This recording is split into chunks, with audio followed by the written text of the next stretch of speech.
ఆంధ్రప్రదేశ్లో వెలుగులోకి వచ్చిన ఒక భారీ మోసం ఇప్పుడు రాష్ట్రం మొత్తం కలకలం రేపుతోంది.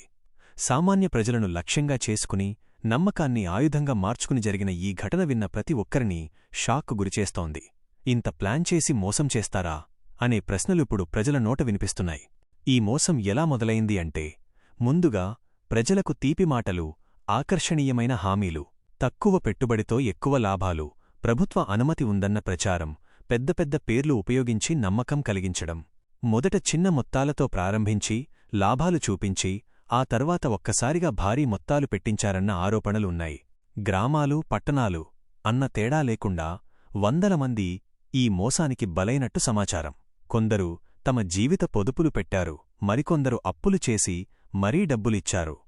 ఇది మన భవిష్యత్తు మారే అవకాశం అని నమ్మి ముందుకు వెళ్లిన వారికి చివరికి చేతిలో ఏమి మిగలలేదన్న వేదన ఇప్పుడు బయటపడుతోంది.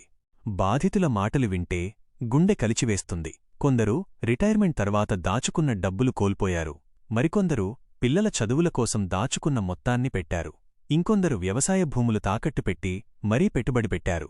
ఇప్పుడు ఆ డబ్బు తిరిగి వస్తుందో లేదో అన్న భయం వారిని వెంటాడుతోంది. మోసం బయటపడిన తరువాత కార్యాలయాలు మూసివేయడం, ఫోన్లు స్విచ్ఆఫ్ కావడం, సంబంధిత వ్యక్తులు కనిపించకుండా పోవడం, ఇవన్నీ ఒక్కసారిగా జరిగిపోయాయని బాధితులు చెబుతున్నారు.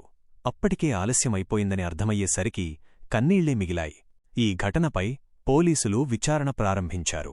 బాధితుల నుంచి ఫిర్యాదులు స్వీకరిస్తూ లావాదేవీల వివరాలు, బ్యాంక్ అకౌంట్లు, డాక్యుమెంట్లు పరిశీలిస్తున్నారు.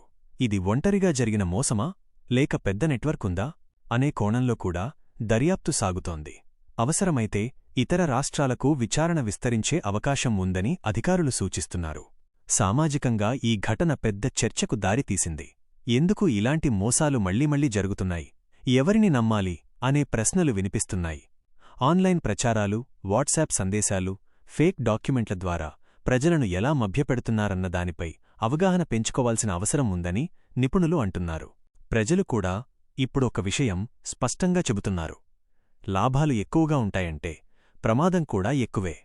అధికారిక ధృవీకరణ లేకుండా కేవలం మాటలమీద నమ్మి డబ్బులు పెట్టడం ఎంత ప్రమాదమో ఈ ఘటన మరోసారి రుజువు చేసింది.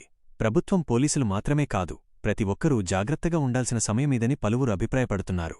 మొత్తానికి ఏపీలో వెలుగులోకి వచ్చిన ఈ భారీ మోసం రాష్ట్రాన్ని కుదిపేస్తోంది. బాధితులకు న్యాయం జరగాలన్న డిమాండ్ పెరుగుతోంది. దోషులను గుర్తించి కఠినంగా శిక్షించాల్సిందేనన్న ఆవశ్యకతను ఈ ఘటన బలంగా గుర్తుచేస్తోంది. భవిష్యత్తులో ఇలాంటి మోసాలు జరగకుండా కఠిన చర్యలు తీసుకోవాల్సిన అవసరం ఉందని సమాజం మొత్తం కోరుకుంటోంది. ఈ భారీ మోసానికి సంబంధించి నిందితుల వివరాలు లేదా బాధితులు ఫిర్యాదు చేయడానికి ప్రభుత్వం ఏర్పాటు చేసిన హెల్ప్లైన్ నంబర్ల గురించి మీకు సమాచారం కావాలా?